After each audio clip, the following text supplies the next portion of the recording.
Hello and welcome to this course on what happens if you don't go to a past lifetime during a past life regression. I'm Chris Montoya, founder and practitioner at Inner Light Works, New Mexico's Spiritual Hypnosis Partnership. Today I want to share with you some of the other things that people experience if they don't go into a past lifetime with the past life regression hypnosis. Sometimes clients will leave the induction and see only blackness or smoke of different colors. Sometimes it's a mist, or sometimes there seems to be no impression. This can cause clients anxiety quickly, and they think the process isn't working. I actually love these types of experiences early so that we can stay curious in the process to explore the darkness or the mist or the smoke. Sometimes backing away can show them that they are in the thick of something, or it's a nighttime or something else that they didn't even expect. The qualified practitioner will ask the client to release their expectations and to engage in the exploration. I recently had a client that didn't see anything, but eventually she heard a fight between two people, which proves that not everyone can visualize instantly in the process. Sometimes they get information through other channels first, then things begin to open up. Sometimes a client will go to a lifetime, but it's on another planet, either with different technology, different stage of society evolution, or even at a distant past time where they were maybe in a slavery culture, but it really wasn't on Earth. I think there's interesting lessons to learn from these lifetimes, both in how cultures might differ from our Earth culture and in how issues can parallel in different species. Sometimes clients will remember interactions with extraterrestrials in this lifetime.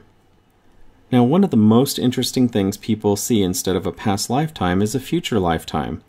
This is not a regression, but rather a progression that can also help the client understand what's going on today and how it might contribute to the future they are experiencing in a session.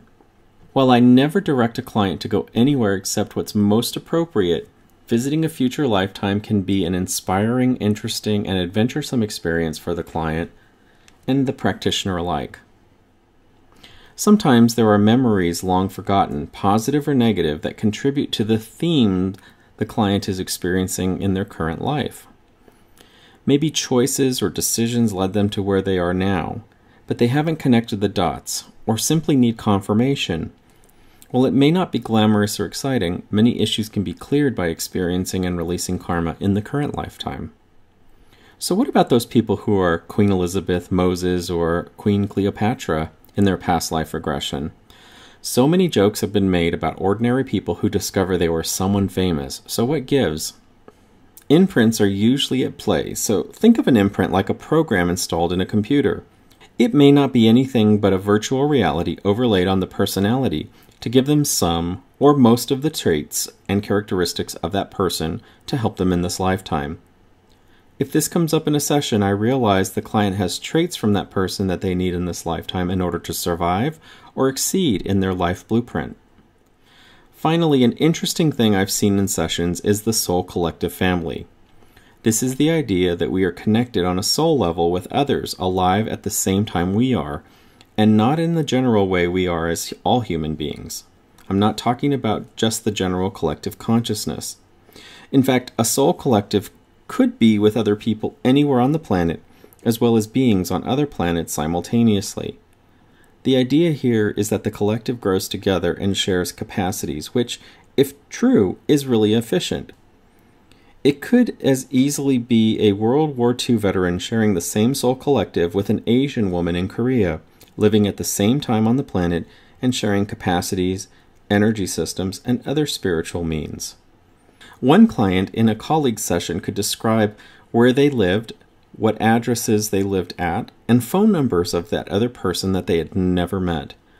After the session, with some research, the client contacted the person of the experience in the session, flew to meet them, and said it was an interesting experience. In the end, all experiences are fine, and they are all here to teach a client something. If a client cannot be hypnotized, sometimes the experience is there to teach them that they cannot be helped by others. Sometimes because that's their soul's journey, and other times because they can't stop controlling everything long enough to be contributed to. In the end, I know the client always gets something from the sessions that they were meant to get for their best development and the intention for growth, even if it's not what they expect. Thanks for watching. Remember to subscribe to our YouTube channel for more videos about the nature of spiritual hypnosis and past life regression.